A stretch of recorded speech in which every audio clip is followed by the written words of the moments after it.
I am Vinnie Tortorich, folks. Your good intentions have been stolen, but don't worry. I'm here to help you get them back. You may be soft and succulent at the beginning of this process, but hang in there. Before long, you will be lean and mean, guaranteed. It's the Friday show. You know what that means. We bring someone in with way more knowledge than I will ever have. And this guy, you guys are going to love because he's he's kind of done it all, and he's a writer. I love these kinds of guys. This is more of an exercise of me having a great conversation with a guy I know I'm going to love. I hope you guys will feel the same way. Yeah, we're not going to be talking much about how to lose weight today with one of those experts. We have a different kind of expert here. This guy has written for Men's Journal. He's written for GQ. He's written for Outside Magazine. He's written for Men's Fitness. And yeah, I can go on and on, but as you know, I don't write notes. I just go from what I remember about people. But this guy's a writer. By the way, those things I just mentioned for you millennials, those are called magazines. You see, we used to take paper, and there were white sheets of paper, and we would use black things called words, and we would print onto that white paper. And then in some archaic fashion, we would get it to a place called a newsstand. Sometimes you can have it delivered through something called mail, not emails, not electronic mail. It would just show up at your house, and you would take it to the bathroom. And while you were sitting there taking a dump, you would read these things. That's the way magazines used to work. If you went to a doctor's office, you would notice they would be in there. There would be a little cutout in the corner. The doctor would remove his address from the thing so you couldn't show up at his house, if you had like a cough or something. At any rate, these magazines are now gone, but these guys still write, and they write online. And this guy wrote a book, and we will be talking about that book today. I'm talking about none other than Mr. Will Cockrell. Yeah. Thank you, Vinny. Well, is that about right? I mean, why write magazines anymore? Is anyone reading those damn things? A huge part of the impetus for the book was exactly what you're talking about. I suppose long form, the way to put it, is what it feels natural, is my natural way to communicate through journalism. And whether it's print or online, long form just isn't a thing anymore. I mean, it is in some of the legacy titles like the New Yorker, of course, and the Atlantic, but for the most part, it's hard to sell a long form piece. And so the natural progression was to try and do a book. That's the longest form. Yeah, it's a weird time because whenever I do something, I hire people to do it, and they'll say, okay, if you're going to do something for Instagram, it's got to be under a minute. And I'll say, well, Instagram gives you a couple of minutes. It's like, yeah, but nobody's going to pay attention. You got to be at 30 seconds. It's like, wait, I'm supposed to get a whole story, a whole message out in 30 seconds. And then I'll say, why should I ever write another book? And it's like, oh, because people still like reading books, right? So there is no in between. Nobody will read a 3,000 to 5,000 word article, right? But they will read a 70 to 90,000 page book. Yeah. Why is that? Do you have any clue, or are you as perplexed as I am? I think that there's there's news junkies, there's people who are, at one time, I used to be kind of a magazine junkie. I genuinely think that people always like to be lost in something, right? I mean, fiction is a far bigger category than nonfiction. So I think in general, I think people want to be sort of like lost in this thing, and then they go about their day and they know they can get lost in it again later and get lost in it again at bedtime. And I wasn't necessarily that voracious of a book reader myself, where I was constantly reading something. I constantly had something on my bedside table. But I do have met a lot of people like that who, the minute the one ends, there's one under it ready to start again. And it's again so that there's somewhere to go and escape. You started off as a journalist, right? And by the way, I don't do notes, but UC Davis or one of those, where did you go? UCLA? I went to Berkeley. UC Like I Berkeley. said, Berkeley, UC Yeah, Berkeley. Yeah, I was I grew close. up in the Bay Area in Marin County. Okay, so 51 years old, you went to UC. It was the idea, I want to be a writer? What was the thought pattern back then? No, it was the typical, I have no idea. And so I did political science, and that was purely like because I knew it would hold my interest. So, it was a writing intensive major. There was a lot of writing to do there, but I wasn't getting any formal training. And then here's the weird twist is that and people will see this in the in I think the intro or something in my book, but like I wanted to be an outdoor educator, a guide myself. I was a climber, I was a backcountry snowboarder, I did all these things, and I mean, it was my passion. I liked it more than college. I liked, and I went and did what's called a NOLS course, National Outdoor Leadership School. It's a little bit like a more technical outward bound.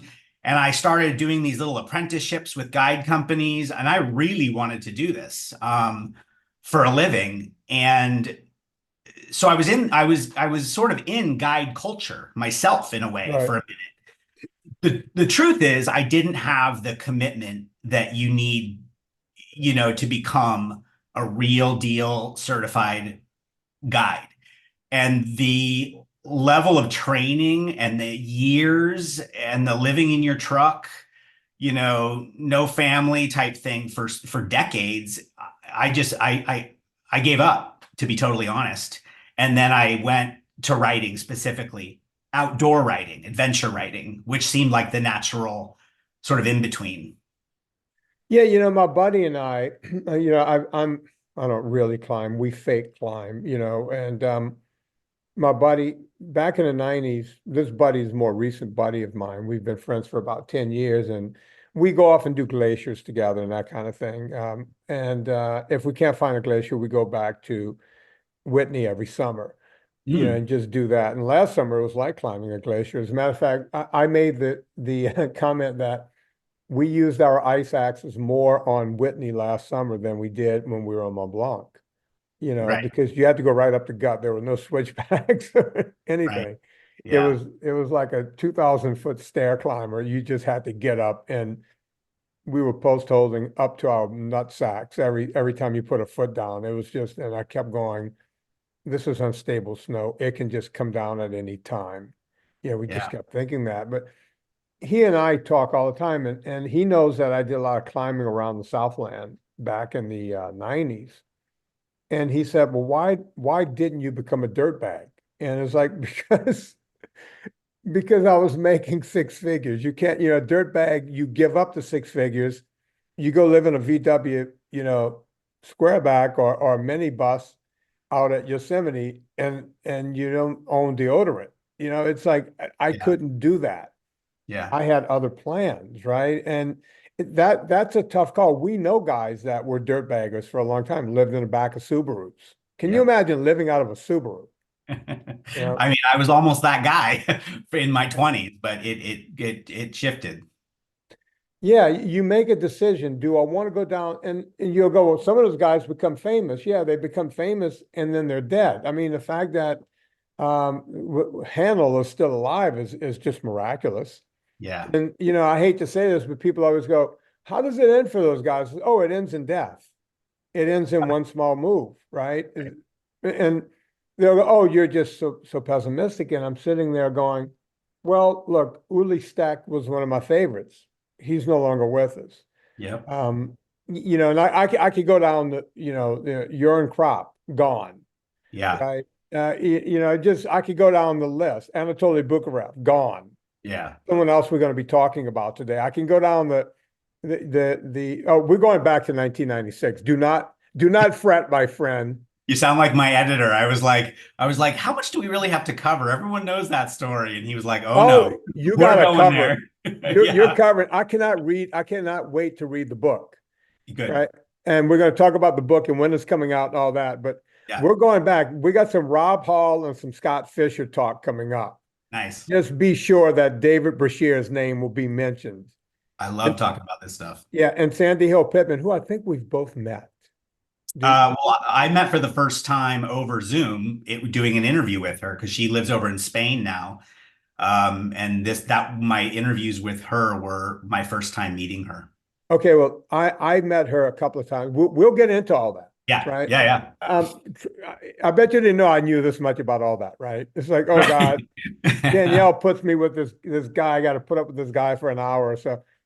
But we're getting into that in just a minute. But the fact that, getting back that, you make that, we talk about these people who have died, right?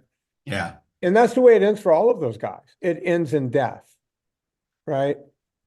Yeah, well, I mean, the thing is, some people jump out at me, right? I'd say that, and I don't want to jinx it, of course, because he's not that old yet. But if we look at our elder statesman, sort of the most famous mountaineer in America is Conrad Anker. Oh, no, we're calling him an elder statesman. He's my age. I know We're the same exactly, age. but he has backed way off. I don't know that he's out there doing stuff that will kill him anymore.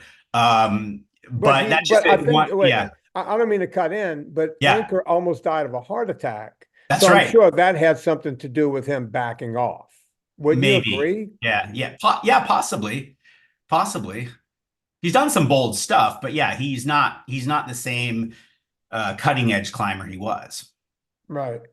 And look, yeah, you want to see these guys live, right? You don't want Yeah. to see them go down. And look, some of them, some of the dirt baggers, I don't think when people get dirt bag, what are they talking about? Some of them are rich and famous. Royal Robin, the clothing line, dirt bagger, famous. The guys that started Patagonia, dirt baggers. Yeah, Yvon Chouinard. I think Yvon Chouinard is the one that kind of coined that term, I think. Yeah. That's the dirt bag, the dirt bag crowd. Yeah, and those guys were putting up routes in Yosemite way back in the day. And, at some point they went, we better go knit some clothes or something because we're gonna make a living. And then they all became famous Yeah. for starting these companies. And rich. Um, I could go down that road all day long, but I wanna go right to the photo. The photo that shocked the world. We always hear about the bottleneck. Mm, Instead of just calling it the bottleneck in the photo, I'm going to let you explain the bottleneck. Mhm. It's right at Hillary Step. Explain what happens there every year on Mount Everest. Yeah, so you have quite a few. You have a combination of two things. You have rare weather windows when it's safe and appropriate to summit, right? So it might be a 2-day weather window that pops up, or a 3-day. You might have been waiting at base camp for 3 weeks for this weather window. And you also, of course, have a lot of inexperienced climbers on Everest who move slowly with these rope systems. And so you add those together when that weather window comes. Every team on the mountain really makes their summit push at the same time on the same day.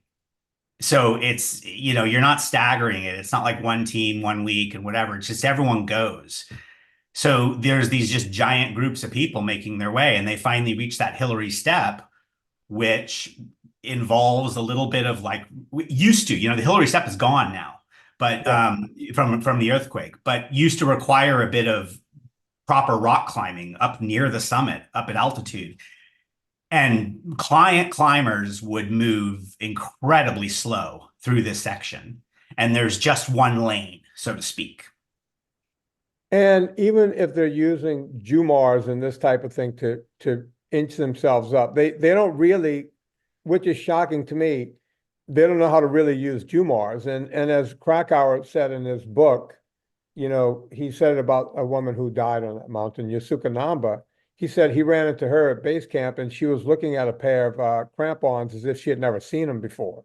Yeah. Right. And so I don't know if it's as bad as John puts it in his book, but when you say inexperienced, how inexperienced are these people? The crampon anecdote goes on to this very day. Even today, you have people at base camp putting their crampons on upside down so that the spikes are Really? facing up at their boot, instead of down where it would claw the ice. You've got people doing some wildly, like, it's the first time they've put on a harness, that they've hung gear from it and all these things. But one thing I set out to do in the book is to say, yes, those rumors are true. Yes, that's who you will come across at base camp. But what people don't know and understand is that the guides and guide companies have designed their business around these people.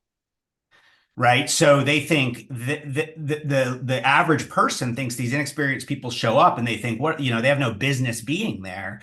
But I guess I would argue in parts of my book that they do, because the guide companies specifically say you do not have to have climbed very much to come climb Everest. We're going to teach you things on the mountain. There's ice climbing clinics going on like in the ice around base camp, people learning to ice climb for the first time. Wow. Yeah. Look, I have a nephew who keeps telling me he's going to do Kilimanjaro. As we both know, that's a hike. It's a walk up, but Yeah. it's still a glacier at the top today, I guess. Yeah. Sometimes it's more glacial than other times, but I always explain to him that's over 22,000 feet. You couldn't make it up Whitney. This kid couldn't make it up Whitney. He made it to 12 or 13,000 feet. It's like you couldn't go up Whitney. And now you're going to go because some company is saying that, oh yeah, we'll get you to the top of this. Really?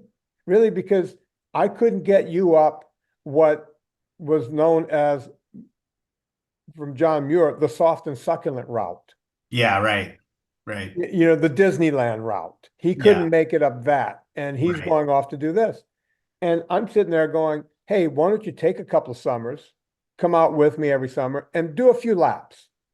Yeah. Maybe we go up one day, you sleep for 12, 15 hours, we go up the next day. We just hammer out a few laps on Whitney to Yeah. see if you can actually go for long periods. Hell, I would even do it from the 395 up, just so you get the feeling of being on your feet. Right. Right. Let's just go from the 395. Yeah. And just walk the whole time. Right. That'd be pretty impressive. Right. It is, right? I mean, that's kind of the distance of doing Kilimanjaro. Yeah. Yeah. When I climbed Kilimanjaro probably 20 years ago, and I didn't come across, there was ice and snow a little bit up the top, but you could walk around it. That's how little there was. Wow. And the only thing I want to say about Kili is you're right. It's a long hike. It's a long walk, right? But I fully admit that summit day was one of my hardest days in the mountain, because something I've learned about my body is genetically altitude crushes me. Yeah. So, it didn't matter that I was just putting one foot in front of the other. I wasn't doing anything steep or risky. But I felt terrible. And more importantly, as a climber, I felt like I wasn't sure I could, like I had the strength and the wherewithal to sort of get myself out of trouble if something happened. Right. And that's all because of the altitude. That's not from inexperience. That's just, Oh, look, the fittest people on the planet, the altitude is altitude. If you're going to get high altitude edema, you're going to get it. right. And look, as I get older, it's crushing me more and more, Yeah. right? Even Yeah. to do the short stuff. But yeah, I'm going to make sure he listens to this podcast, and hopefully he'll listen right at the 18-minute mark when you when you explain this. But getting back, because we're jumping around, Yeah. let's go back to 1996. Yeah. Way back when, before the 2000s, and that day on the mountain. At that point, it was the deadliest day on Mount Everest. Would we agree that that was the deadliest day up until that point? That's right. Up until that point. And on top of that, what mattered most about that incident was most of the dead were guides and clients. So it's right. There's a huge differentiation in my book, for example. If it's easy to die on Everest if you climb a really hard route and you're trying to do something no one's done before. But this was sort of this was the experiment to bring less experienced people up and assume responsibility for them, explicit responsibility for them. So the fact that so many guides and clients died in that incident was pretty major because they were trying to prove, it was trying to be proof of concept. Like, can we do this? So, Yeah. that's why that blew up. Well, you had Rob Hall, was Adventure Consultants? Was that Rob Hall's company? That's right. Adventure Consult. And then Scott Fisher had Mountain Madness. That's right. So Mountain And Madness is an American company. yeah, Venture Consultants was a Kiwi company. Rob yeah, Hall was from New Zealand. yeah. And these two guys were the feeling I get from both, reading Bukarev's book and reading John Krakauer's fiction is that these companies were basing this particular year on whether they would get clients for the next year. Is that still the thought pattern, or has that changed? Wait, sorry. Say it again. They were basing this year on. Whether they can continue these companies, if they could get these clients to the roof of the world. Oh, And well, what I would say is that we were. Let's look at it this way. This is if anyone out there who's going to geek out in this book will learn that the first successful guided climb on Mount Everest was 1992. Most people don't realize that. By the time John Krakauer arrived, it had only been guiding on Everest was only 4 years old. okay, So it was an incredibly young, like, industry that they were just trying to figure out. And there was a handful of companies. There were about 5 companies trying to do it.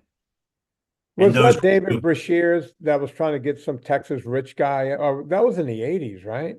That was in the 80s, and that story, Dick Bass is the guy's name. And Dick Bass, yeah. he was an oil heir from Dallas who ended up becoming the owner of Snowbird Ski Resort. And he was this larger than life Texan who had all these one-liners, and people loved him. And he was a great guy by all accounts. And what he decided to do with a partner was he wanted to climb the 7 summits. He was the first person to climb the 7 summits, which, as he admitted, was not really a climber's tick list, so to speak, right? It's more of an adventurer's tick list. But Right. Everest happens to be one of those. And David Brashears did sort of shepherded that journey. They became very close, like a father-son type relationship. And David Brashears was the one who got Bass up, but it was not a guide-client relationship. Oh, So okay. you get it, and that's a big difference, right? David Brashears has never been a guide in his life. He was not paid to take Dick Bass, but by all accounts, this very experienced Everest high altitude climber agreed to take a less experienced person up, and it Okay, was so 1985. all right, so 7 years passes, and now we have companies in 1992, and Yep. they're out there, trying to make their way and get paid clients. Is that right? Get paid clients, and also there was a certain amount of pride among a lot of these guys. They at the time it was all guys. I think that some of them were high altitude mountaineers themselves. A lot of them were guides themselves, and honestly, there came a day when it was like, what if we could guide people to the top of Mount Everest, right? Because some of these guides worked on Mount Rainier all summer. They'd climb Mount Right. Rainier 200 times in the summer. It was their passion in life was to bring inexperienced people to the top of mountains. Now imagine that same mountaineer sort of going to these other mountains around the world, and you can see that it's not just money. They're thinking, how awesome would that be? To be the only guide company that does it, or the first. Yeah, yeah, it makes sense. So that's going on for a few years. And Yeah, now we have these two companies, Rob Hall's company, Adventure Consultants, and Scott Fisher out of Seattle or somewhere like that, up in the Northwest. that's right. Seattle, yep. And they're going to get people to the top of the world. But John Krakauer is part of one of those groups. And was he with Scott Fisher's group? Was that the deal? No, he was with Rob Hall's group. Okay.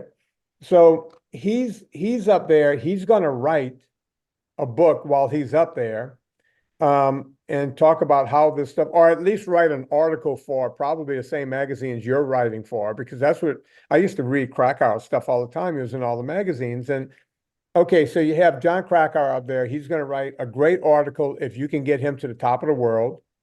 But then you have Sandy Hill Pittman, who's the wife of the guy who I want to say started MTV. Yeah, Bob Pittman. Bob Pittman. Yeah. So Sandy Hill Pittman has all the money in the world. Now, I've met Sandy Hill Pittman on a Yeah. couple of occasions. She wanted me to train her for one of her weddings to a guy, and I couldn't do it. She wanted me to drop all of my clients and go up to wine country for 6 weeks and get her ready to Okay. for a wedding. And when I told her, I said, look, Sandy, you're going to have to pay for my time to be there and all of the business I'm missing back in LA. Yeah. So this is what the price is going to be. And it was a big number. Yeah. And she literally said to me, wow, all of you guys are coming up with the same number. I said, so I'm not the only guy you're talking to. She goes, no, you're like the fourth guy.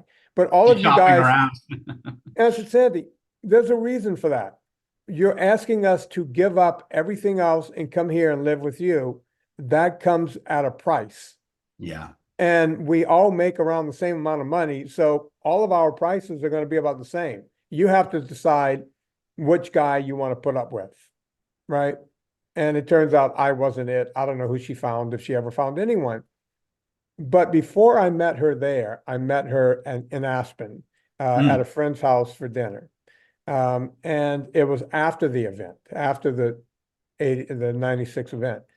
And she was a bit tight-lipped about it. But the one thing that Sandy showed to me, hiking around with her and that kind of thing, was that the woman was a real athlete. At Yeah. least that was my feeling. I mean, Yeah. oh, this woman knows, Krakauer was making it sound like she doesn't really know what she's doing. And I didn't get that feeling from Sandy Pittman. She was a dedicated athlete. What's Yeah. your feeling? Well, one thing I want to point out that I, you have to kind of dig the layers to find this out. And there could be someone else, but by the time Sandy Pittman showed up on Everest in 1996, if I'm not mistaken, among those groups, including the guides and the clients that were there, I think she had attempted Everest more than any of them, including the guides. She had been on Everest 2 times before trying to climb it. Wow. And, you know, I don't think Scott Fisher had summited yet. I don't, or no, maybe he did, but the people that were there climbing it once is a big deal. And she had attempted it twice already. This was her third time. And so one thing I learned about Sandy was that she was quite eccentric and kind of like, she had her tea parties at base camp and, did like costume parties and things like this. And that's very Sandy Hill, right? They've always known her as being that type of person. Someone like John, who's a very serious guy and a very old school climber, would obviously look at that. He wouldn't relate to it. But the truth is, Sandy Pittman had spent more time at base camp than most people there. She was on the north side once too. And the point being that living in base camp is an art form. Yeah. You spend 6 to 8 weeks there. It's pretty wild how people cope and how people get comfortable. And Sandy was pretty darn good at it by that time. That's what I would say about her. Yeah, Krakauer made it sound like, there was all the talk about the espresso machine, right? Yeah. And he made it sound like she had one Sherpa carrying like the big espresso machine you would see like at a Starbucks, a big giant thing up there, which I don't think I have espresso machines. I don't think people understand the amount of power it takes to run one of those things to get. So I never asked Sandy directly about the espresso machine, but I did ask someone else who was there. I want to say I think she's gone now. Her name was Charlotte Fox. Was her name Charlotte? Charlotte Fox. She survived that incident, but Yeah. I think you might be right that she passed away. She passed away like 2 or 3 years ago. Yeah, okay, yeah. Charlotte Fox, yeah. But I ran into her in Aspen, and you can tell I spent a lot of time in Aspen.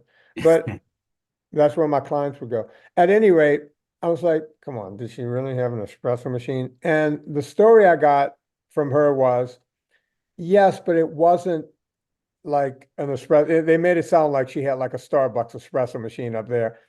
she said it was either a mocha pot on a Well, little, she showed it to me. It wasn't the exact one, but she keeps basically the same thing or a replica in her office. yeah. Everyone knows them. You know those? It's like octagonal brushed aluminum coffee pot. Yeah, You ever seen those? it's called a mocha pot. So Yeah, mocha pot. Okay, yeah, all right, so you and I have exactly the same story.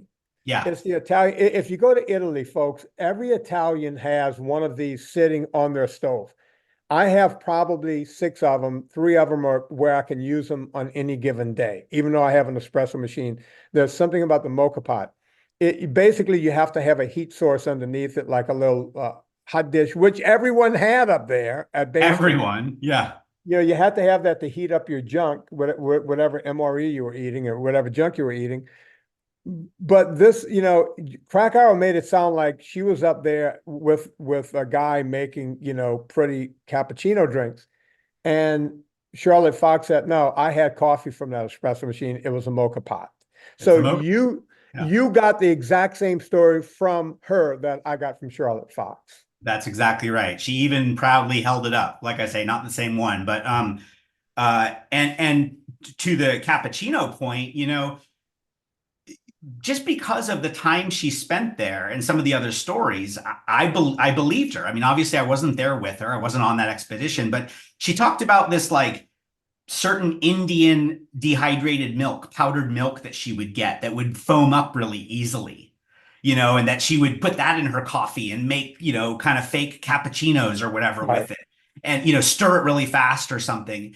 And it's these people who are there doing these expeditions on a regular basis that discover little packets of Indian milk, right? Yeah. While they're in Kathmandu or something. Like I think she genuinely did and had these little things that she did at base camp, which is honestly what the most experienced climbers do. They thrive in base camp. Look, I mean, when we camp, my buddy and I like to camp, I I end up carrying a skillet with me to the first camp. My large skillet, because all I need now is a piece of meat and some salt, and I can scorch that thing on both sides, and I'm eating like I'm eating at home. And Yeah. it doesn't take a whole lot. And we laugh about it. It's like my luggage was 60 pounds heading out last summer, and I had to pay extra at the airport because I had skillet. I had a skillet in there. I had other stuff like that. You make life as easy as you can because Yeah. you're up there doing that, right? Right. That's And right. people think, oh, you're up there like Paul Bunyan, you're chopping down trees and trying to suck sap out of it or something. No, you try to do the best you can. So I guess we can say that Krakauer's disdain for Sandy was for some different reason, right? Yeah. And gosh, you may have noticed this. It's one of the regrets, of course, is that I didn't get John.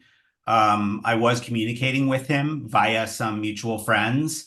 I knew that he was aware of the book. I knew he was aware of the narrative, and he kind of has a canned answer typically these days, which is just I've said all I have to say about Everest. Yeah. And so I didn't get it from him, but piecing together his writing, his interviews, and the people who knew him really well, yeah, I've come to what I think to be some pretty solid conclusions about what his disdain for someone like Sandy would be.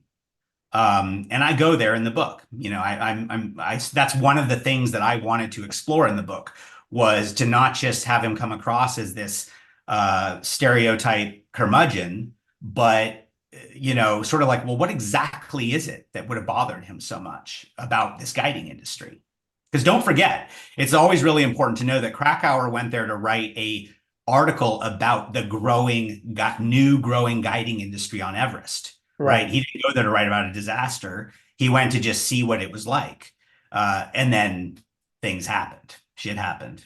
Yeah, it's kind of like that documentary. The guy was trying to figure out how steroids affect cycling, and he ended up breaking a whole different story. I think it was called Icarus, or one of those documentaries, where you start off doing one thing and then Yeah. something else happens and you go, wait a minute. So getting off of Sandy and Yeah. in that piece of Krakauer, Um, you know, and I spoke to Urine Crop before he died. He was out pushing his book. He was in Santa Barbara or one of those places, and I went to meet the guy and get my book signed, and he was just a crackerjack on stage. And did you ever meet Urine Crop? No, is he and just to refresh, is he the Swedish guy who biked from Yeah, yeah, Swedish? Is complete. that right? Yeah, yeah. Yeah. He was Swedish. He biked from his homeland, Yeah. 6,000 miles to Kathmandu. The only time he was under any kind of power, he had to cross some strait or something in a boat where he had to put his bike. So he carried his all of the equipment he was going to climb with, 6,000 mile ride to the base of Everest. He gets there and got no Sherpas or anything. He was trying to carry, I think, 200 pounds of stuff up the mountain. About a quarter of the way to base camp, he stuffed some of it behind a rock somewhere and made Yeah. 2 trips. Yeah. And in fact, he was the first person who went out that year by himself to try the summit. And he was one of the guys that they put on with Rob Hall that night when Rob sat down. They got Urine on because Urine was the only person that he knew where the ropes were and the whole thing, and he was trying to guide him back Okay. to, Okay. to the ropes Yeah. unsuccessfully. And then Urine was the guy who went up the second time when he did make it after the disaster. And I can't remember if he was the guy that threw Scott Fisher off of the trail so that people would stop walking over him, or he covered his head or, put a bag over his head and, tied a bag onto him. His backpack. Yeah. Yeah, something to that degree. But that was all Urine Crop that did that. But Okay. he did summit the second time all by himself. And as a matter of fact, he did it without oxygen, just like Reinhold did. And then when he came back down, he actually took a canister with him back down the mountain to try, in an effort to clean up the mountain, right? Yeah. And then got back on his bike and rode 6,000 miles back home, Yeah. or something to that degree. Yeah. Yeah. Yeah. Yeah. I mean, he's a badass for sure. I mean, it's next level when you do Everest. And, this is when people bag on Everest, make fun of it. And climbers will tell you that there's routes on Everest that no one has done yet that are just horrifying, and that it will Yeah. be the most cutting edge thing on the planet if someone ever does them. And then they'll also talk about kind of like what you just talked about, people who go and climb Everest unsupported. Yeah. And, that's the bottom line is people, the sort of Sherpa Nepali infrastructure is how you climb that mountain. There's very few people that walk up and cook their own meals and carry their own stuff up. Yeah. And, look, if I ever did it, I've never had the interest in doing it, but that's the way I would do it. Um, so just to let the audience, so people know, what the hell are they talking about? 1996. Yeah. All right, explain what happened on that day and try to, capsulate it just a bit, because we can talk for 3 hours about they should have turned around at this point. They were racing to the summit. What happened that day on that very clear, beautiful day? Um, Gosh, I worry I might shorten it too much, to be honest, because I put it down to the weather window question. Remember, I mentioned these weather windows. Yeah. 1996 was right on the cusp of us having incredibly accurate meteorology for Everest, and then sort of sticking your head out the tent and making some guesses. They did have weather reports coming in, but they were not that accurate. They were slow. And so the bottom line is Rob Hall, funny enough, had May 10th. I think that's when he had summited Everest his one time, was on a May 10th. And he had some other luck on May 10th. And he had this thing, May 10th. And sure enough, the weather was good. And, and typically the weather follows patterns. So around May 10th is around when the weather starts to get more favorable, right? Low winds being the big one. And of course, visibility.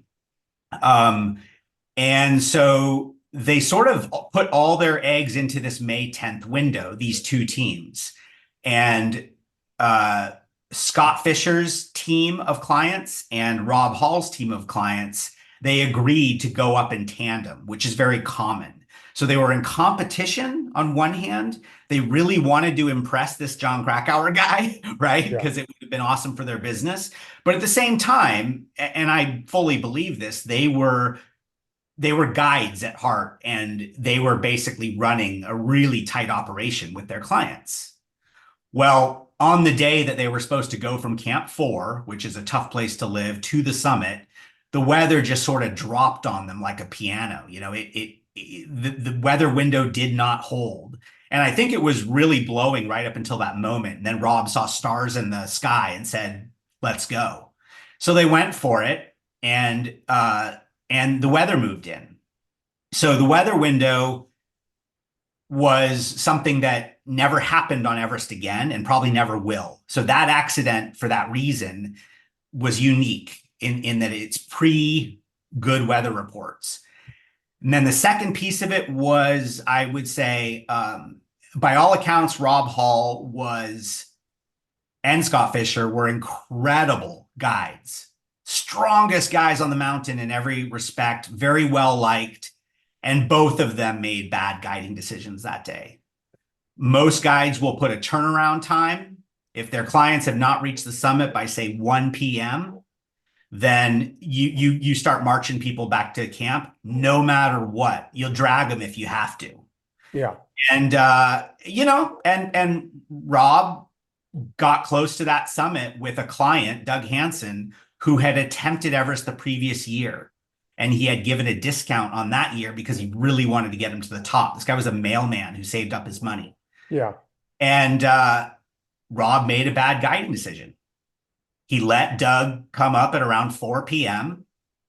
And then the two of them tried to go down together in that storm. What people don't understand is with Everest, Hillary Step is not there anymore. But once you get past Hillary Step, you're looking at the top of the world. You can see it from there. Yeah. But even though it's a couple of 100 yards away, you're not there yet. And when you're walking at the pace you're walking at, that can take what? Another 2 hours, hour and a half? Yeah. I mean, I've heard even elite mountaineers talk about how that final push always takes so much longer than you think it's going to take. And so when you add the time coming down, it's a significant amount of time you're adding on if you make the decision to go from the South Summit to the summit. Yeah. So when you're there with the mailman that you gave the discount to, and this guy, I can see how the mistake was made. But a lot of other mistakes were made because both Rob Hall and Scott Fisher died on that mountain that night. It was the phone call heard around the world because they connected, they connected Rob Hall to his wife, who he got to say goodbye to. Yeah. Well, guiding mistake number 2 is the tough one. That's the heart-wrenching one because, on Everest, there had been a few instances of this. So they were aware that if someone is gone, lost, meaning they're going downhill and they're irretrievable, I mean, physically, mentally, everything, like Doug Hansen was, the conventional wisdom in base camp will plead with you to leave that person behind. Yeah. So even their guides, right? If it's a company, the base camp manager will say that client is not going to survive no matter what. You need to leave. You need to get down so that we don't have 2 fatalities. And that's a tough one because you have some people on one side saying, wow, that's noble. That's incredible. Hey, if you're going to, if you're the one taking care of these people, that's what you should do. I don't argue with that. But on the other hand, if you're just being pragmatic about it and listening to the people at base camp, they're correct that why have 2 people dead instead of 1? And Rob Hall should have left Doug Hansen. Yeah. Did Doug Hansen survive? I can't remember. No. He died. He and Rob too. Hall died together. Yeah. Okay. That's the 2 that died together because one of them got up the next morning and walked into Camp 4. Yeah. Beck Weathers. Right. Yeah, Beck Weathers. And he was the one that the highest rescue ever. Yeah. On a helicopter. I'm remembering this shit like I read it yesterday. Yeah. It was vivid, Yeah. All right. So all of that's going on. Yeah. You got people, you got people all over the mountain, scattered all over the mountain at this point, because this blizzard came in, you couldn't see your hand in front of your face. And, by all accounts, people were going, well, every step you could have just walked off of, walked right into Nepal, just walked Right. right off of the mountain. Exactly. Excuse me, because you couldn't see. And then there was the infamous dog pile, and that's where Anatoly Bukharev comes in, because by all accounts, everyone, to give the audience an idea, you're at a high camp. You're Yeah. at Camp 4. Big Pimba's up there making, tea for anyone who makes it back. But just 100 yards or so from that, there's what they're calling the dog pile. Explain the dog pile and what happened there. Well, so I think you're referring basically, like you said, they're coming off in full whiteout conditions. They're not 100% sure where Camp 4 is exactly. And if you do wander off course, it is very possible you'll just slide, fall down the Kangshung face. That's it, 7,000 feet. So what they did is they veered off, and they knew they had reached close to Camp 4 because they could sense the ground was, leveling out, but they veered off. I think it was to the left, and basically kind of walked away from camp. And it was a big group of them. It was Charlotte Fox, Tim Madsen, Yasuko. It was Sandy. I'm trying to remember all of them, but maybe there was one guide with them, and they all just stayed put because they didn't know what to do. Is that what you're referring to? Yeah, yeah. Yeah. It was commonly known as the dog pile. So they Yeah. stopped for the night, and then for whatever reason, I want to say Anatoly Bukharev was in that tent. John Krakauer was in that tent. Big Pimba was in that tent.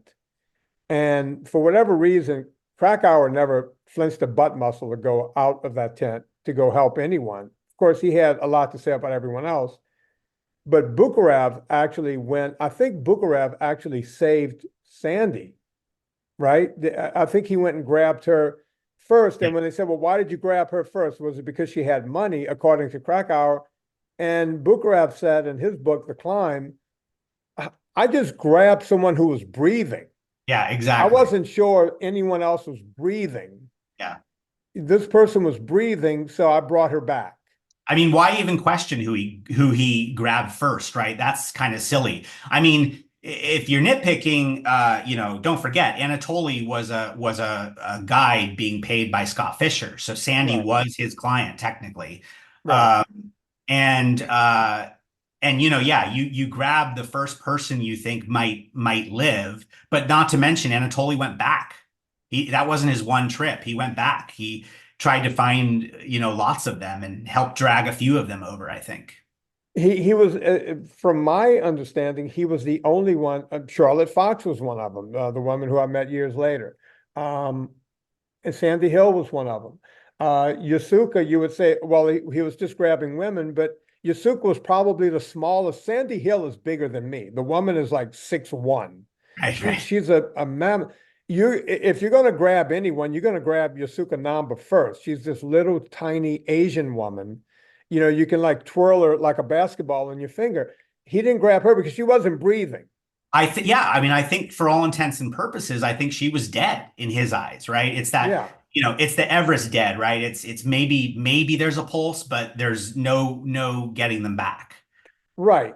So he was pulling people off in this storm. He knew how to get back and forth, and he saved several lives. Yes. Uh, and then the next day, he thought Beck Weathers was dead. The Yep. next day, Beck Weathers somehow shoots to life and walks into that high camp. Yep. Blind, by the way, snow blind. Yep. And some other guides from a different guide company, also one of the big ones, who had not gone for the summit, they came up to get Beck to help rescue this group. So a bunch of people, including I think Brashears was one of them, came up from Camp 2 to 3 and then up to the South Col and basically started shuttling the wounded down the mountain to help them.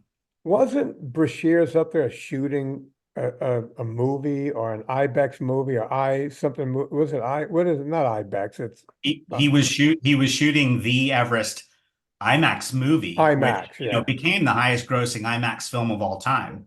But yeah, he was shooting that year. Yeah. So you have all of these great people on the mountain saving these lives. And as we mentioned, Beck Weathers, they got him. What camp did the helicopter go to? Was it Camp 2? Was it right above the Kumba Ice I, Falls?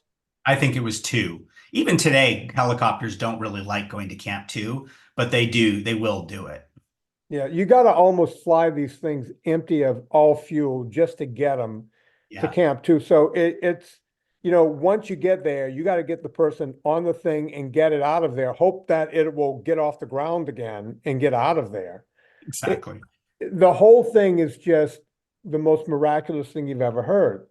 Um, I I can't wait to read this book. What else are we going to learn from this book besides the thing I've been excited about for the past 25 years?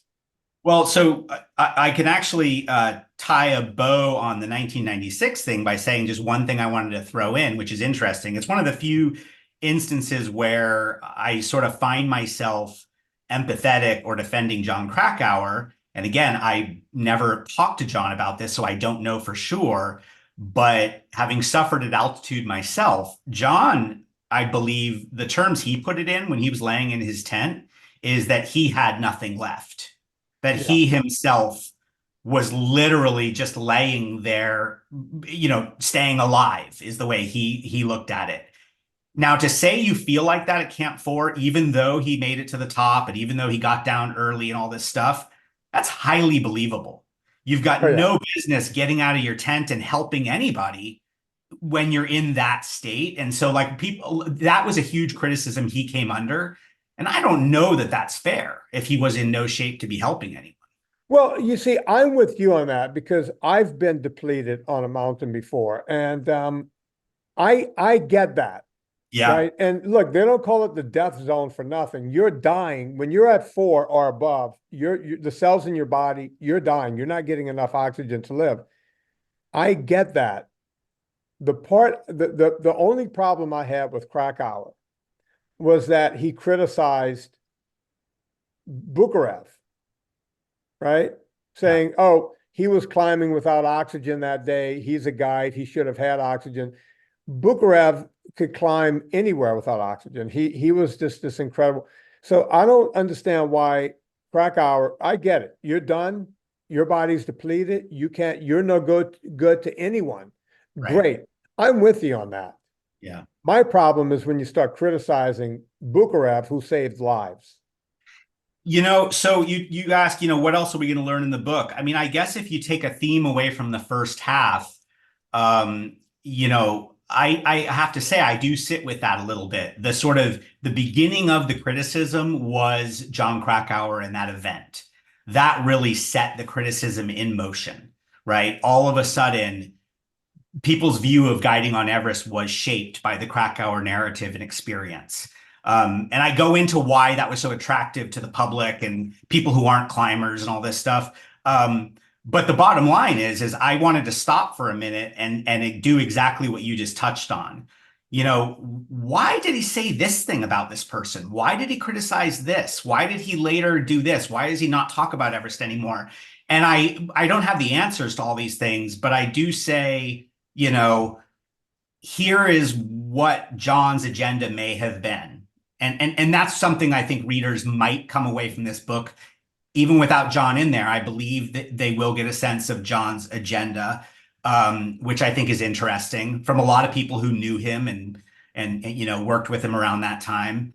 And then the other thing is that I'd say 75% of the people I talk to about guiding on Everest is they are unaware that in 1996 the industry was 4 years old.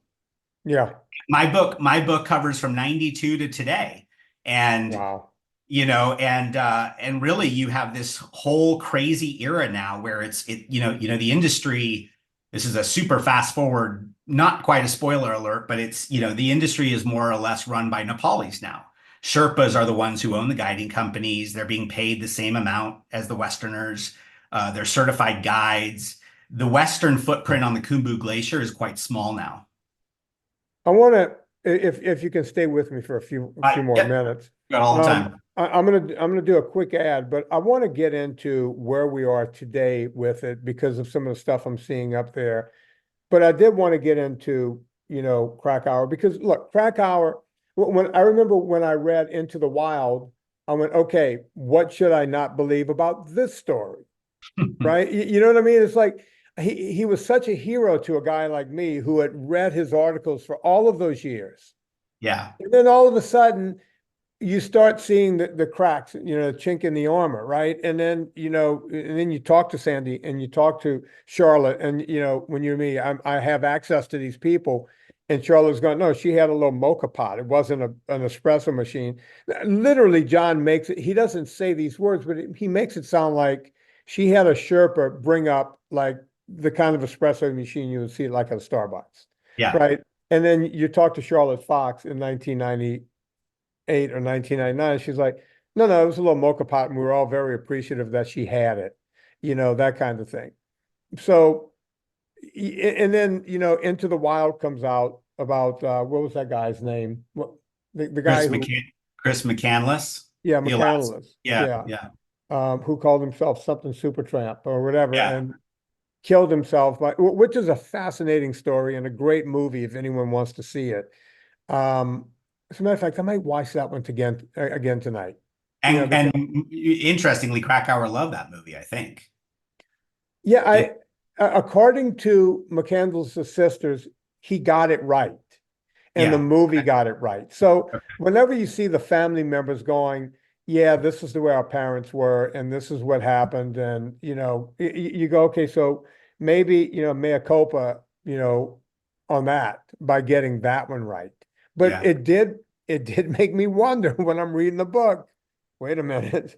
When is a Bukarev character going to come out and write the real book about McCandless, right? So it becomes a scary thing. Let me do a quick ad, and I want to talk about what's going on today. Folks, Villa Capelli olive oil. Now, listen, if you're going to climb a mountain the way I do, I'm an old-time WAP. I'm an old-time Italian. We carry olive oil no matter where we go. If you've listened to this podcast for a long time, even when I would be out in my sea kayak, I would bring little vials of olive oil and I would put a little salt in it. And when I was out in the middle of the Pacific Ocean, I would stop and drink the olive oil down because you just need oil to live when you're out there. And Villa Capelli is the best olive oil on the planet. Go check it out. Look, I have people, they go rim to rim to rim, and they're trying to figure out how they can eat a high-fat diet. And I'll say, look, don't fall asleep on bringing olive oil. That stuff will get you at least from one rim to the other rim, and then you're on your own coming back. At any rate, Villa Capelli olive oil, put in promo code Vinnie, VINNIE. You could get there by going through VinnieTortorich.com, or you could go straight to villacapelli.com. But put in promo code Vinnie, 10% off. You'll also get free shipping if you spend more than $125 after my discount. Villa Capelli olive oil. We're talking to none other than Will Cockrell, who wrote an incredible book. That book is on sale now. Don't worry, this is coming out in a couple of months, Chris. I was told to hold this podcast. That book is on sale now. You can go to VinnieTortorich.com, click through the Amazon banner and get it there. That's the easiest way to get it. And when you rate and review it on Amazon, that will help other people find Will's great book. So you want to do that. Will, a couple of years ago, my buddy, Don Coddington, and every time I say that name, I have to play this.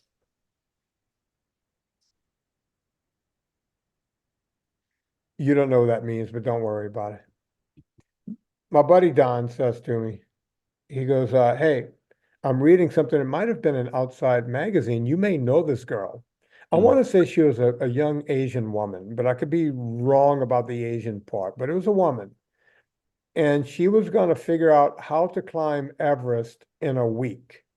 And the way they were going to do this, I'm saying a week, but like in under a month or something. Yeah. And the way they were going to do this was she was going to have an altitude tent that she slept in every night. And when she got to work at the magazine, she was going to sleep in an altitude or work in an altitude environment and the whole thing. And folks, what we're talking about, these altitude tents, I've used them in the past. Basically, they pump nitrogen in so you lose some of the oxygen, so you're at altitude when you're sleeping. You can put yourself at 8,000 feet, 10,000 feet, 12, 14, what have you. Anyway, this girl successfully trained by using altitude mimicking equipment and was successfully ushered to the top of Mount Everest. Do you know this story at all? Am I making this up? Well, I don't know the exact story you're talking about, but the technique or the technology you're talking about is not just a small thing. It is actually a product offered by many of the guiding companies and is at the moment, according to these guide company owners, the young ones, this is sort of one of the few things they have left that the Nepalis have not learned how to do or they can't do yet. So it's sort of like there's companies that are sort of clinging to their business by the fact that they offer these what are trademarked, right? Some call them a flash climb. Some people call them a rapid ascent. It's usually the younger owners, so it's like a different generation. And it definitely ties into the world of fitness a lot more. One of the owners, Adrian Ballinger, owns Alpenglow, an incredibly experienced Himalayan climber. And, when people were sort of, kind of saying like, what's this, why do you need to go fast or why shorten it or, why cheat that way? And, Adrian loves fitness and he Right, loves, FKTs, fastest known times. He, right. he, he lives that world. He loves it. So he's a climber and a mountaineer, but meanwhile, he's kind of a geek. He loves his watch and the metrics it keeps and all these things. And so for him, being able to bring people over to the Himalaya and climb Everest in 4 weeks, say, instead of 6, he's pretty darn proud of it. And you pay more for that. Yeah, but for people that don't have time, I mean, it is an option. I figured out I had cancer because I was sleeping in an altitude tent. I was one of the altitude tent companies gave me a tent to use. I was an ultra cyclist at the time, and they wanted to find someone that they thought can end up on the podium, and Mm.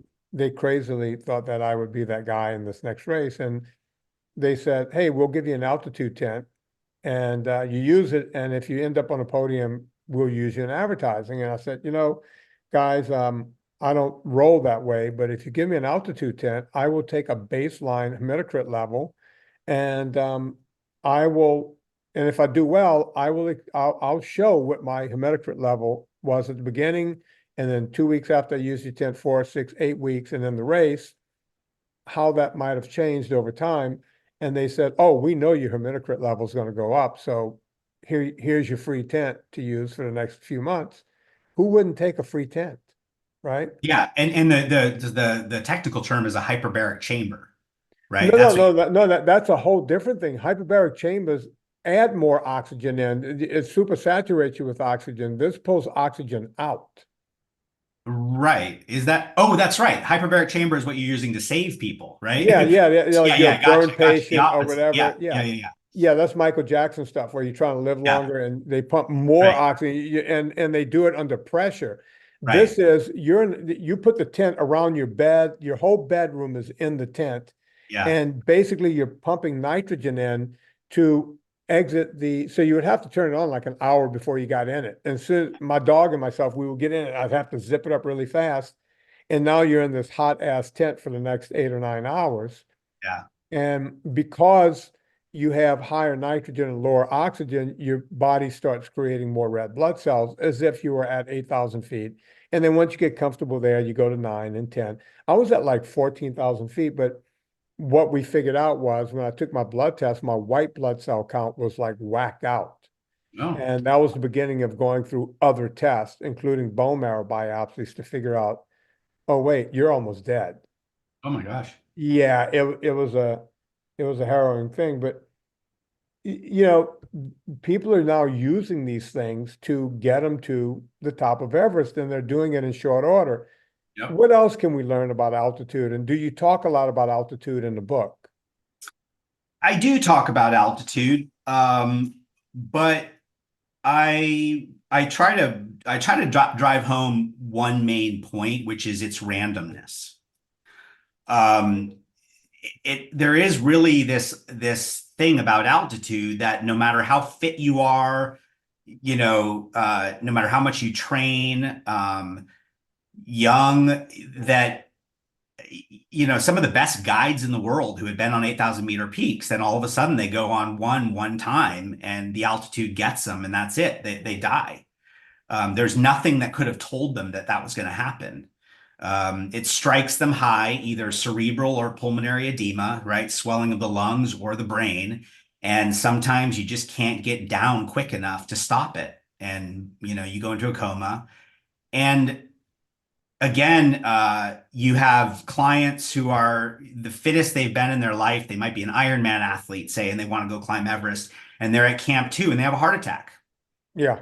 And obviously, there's going to be some that say, well, oh, geez, he would have had a heart attack no matter where he was.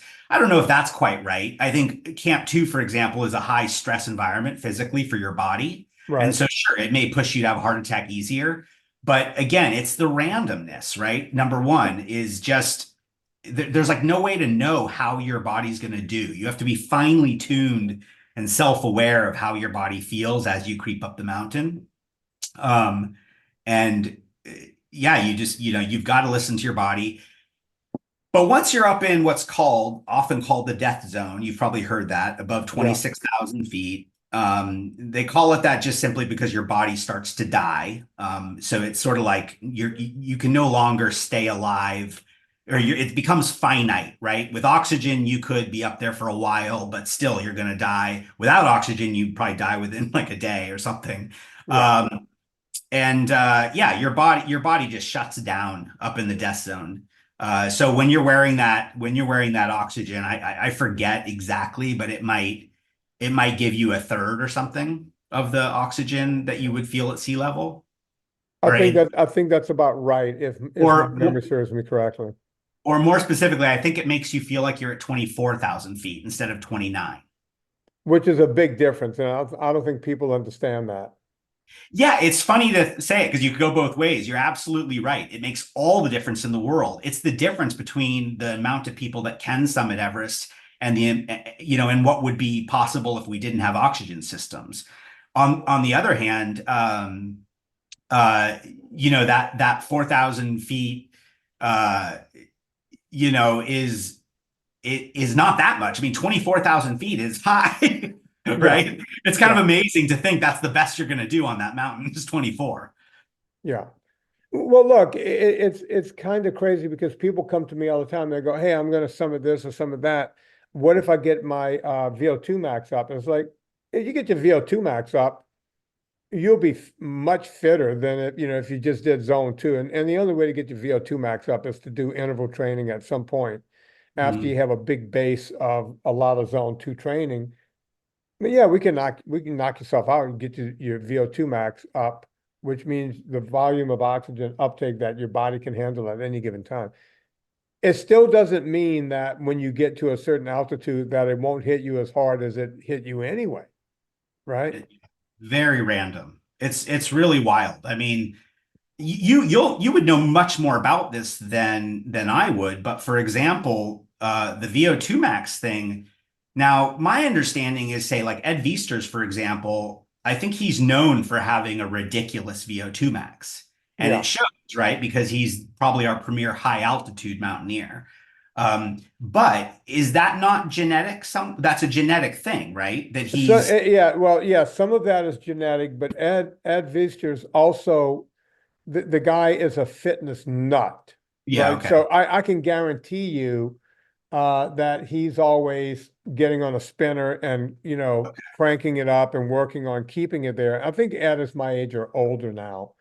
Um, Yeah, so yeah, there are guys like that, guys like me that we deal with that and we keep it up, but it doesn't matter at altitude. He just happens to be a monster at altitudes, yeah. right? And the same thing, you talked about FKTs, people like Kilian Jornet and some of these guys, they run from Chamonix, from the church all the way to the top of Mont Blanc and Mhm. back faster than someone who left the high camp that morning and went up and came right back down to the high camp, Yeah, right? So there's no, these people are just genetic freaks. And yeah. you don't know if, and by the way, folks, if you ever saw Kilian Jornet, you would go, this guy looks like a bookworm, right? Right. Right. He He's doesn't rail look thin. like, Yeah. yeah, he's just this rail thin kind of bookworm. Think of Back to the Future, Michael J. Fox's father, right? That guy. Yeah. Yeah, Yeah. Yeah. kind of looks like that guy. Yeah. And Why? yeah, Marty McFly was his name, Mr. McFly, whatever the dad's name was. But and you look at these people and you go, he doesn't look special. Oh, but he is a beast, right? And Yeah. he's doing stuff that other people could not. And people ask me all the time, is he doing drugs? No. What drug are you going to do that's going to allow you to do that? Well, you could be blood doping. Yeah, but blood doping makes your blood thicker. And when you get at that altitude, as soon as you get to that altitude, you're going to drop dead. Yeah. So he ain't doing that. I guarantee he's not doing that drug. He's not taking EPO. And I doubt he's dropping his own red blood cells in there because, again, too thick at altitudes. He's halfway dehydrated because of what he's doing. He would be dead. His Yeah. heart would stop, Yeah. right? Yeah. So, no, he's not blood doping. And we can look at him because he looks like McFly. He's not doing steroids. We know that. Right. Right. He's just a genetic freak who somehow miraculously figured it out. Would you agree? Yeah, absolutely. I think that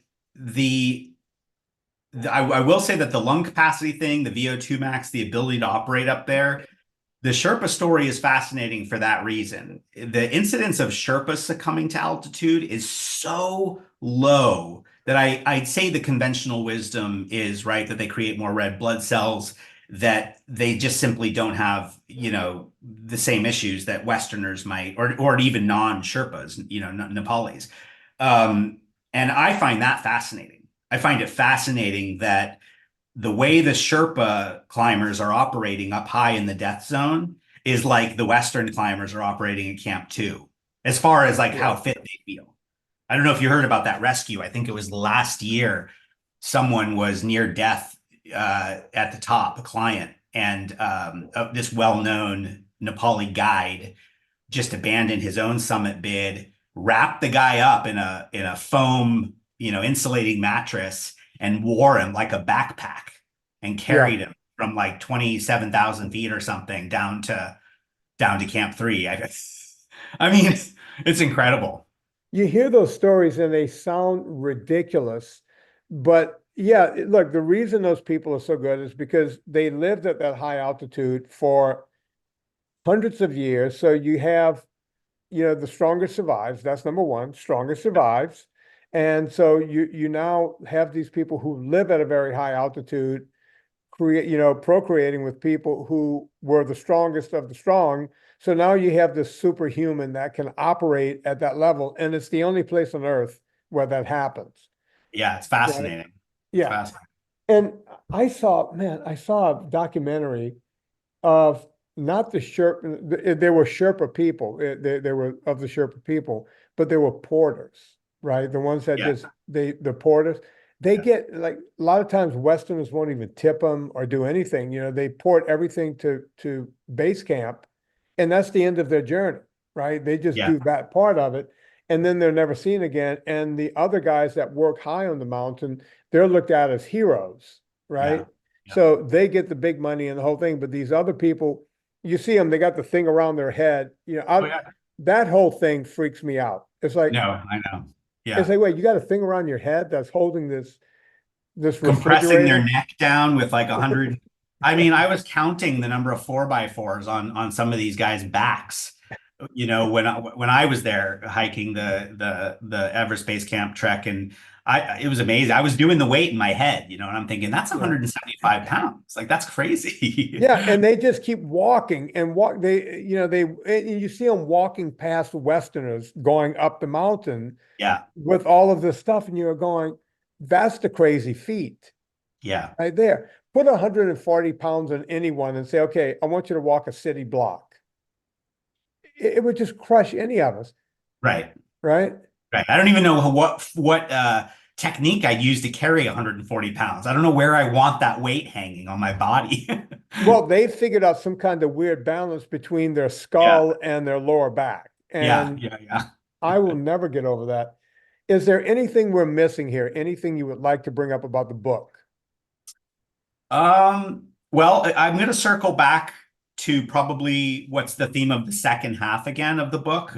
Probably the first time it's ever been sort of reported on and unpacked and some of the stories told about the Nepalis taking over this industry. And I don't mean that in a aggressive way, taking over it. I mean coming into their own and becoming revered climbers and sponsored by outdoor companies, right? I mean, the most famous mountaineer in the world right now is a Nepali, Nimsdai.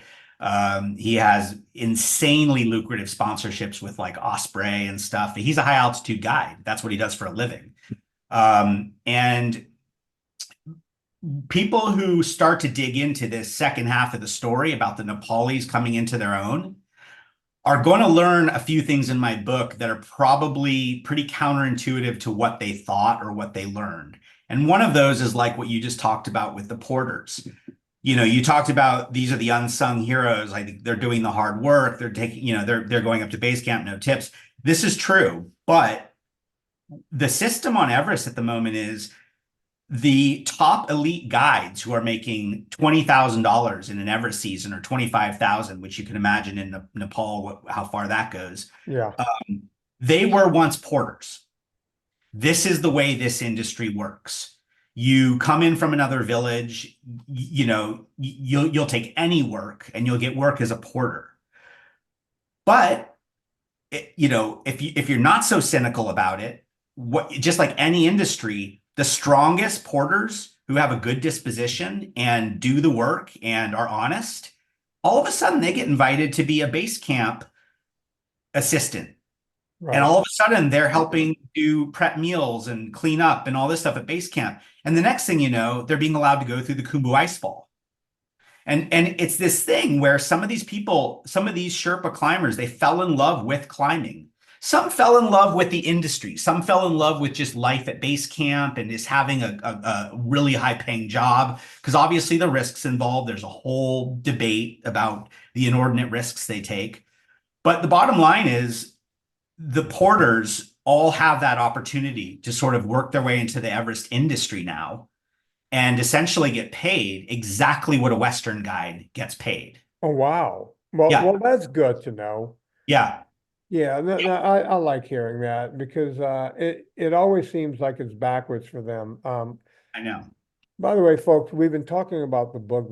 The book is called Everest Inc. Everest Inc. INC. Go right now. Go right now to Amazon. Get this book. Is there an Audible copy of this book? Is it going to be on Audible? There will be. Are you reading it or is someone else reading it? No, someone else, thankfully.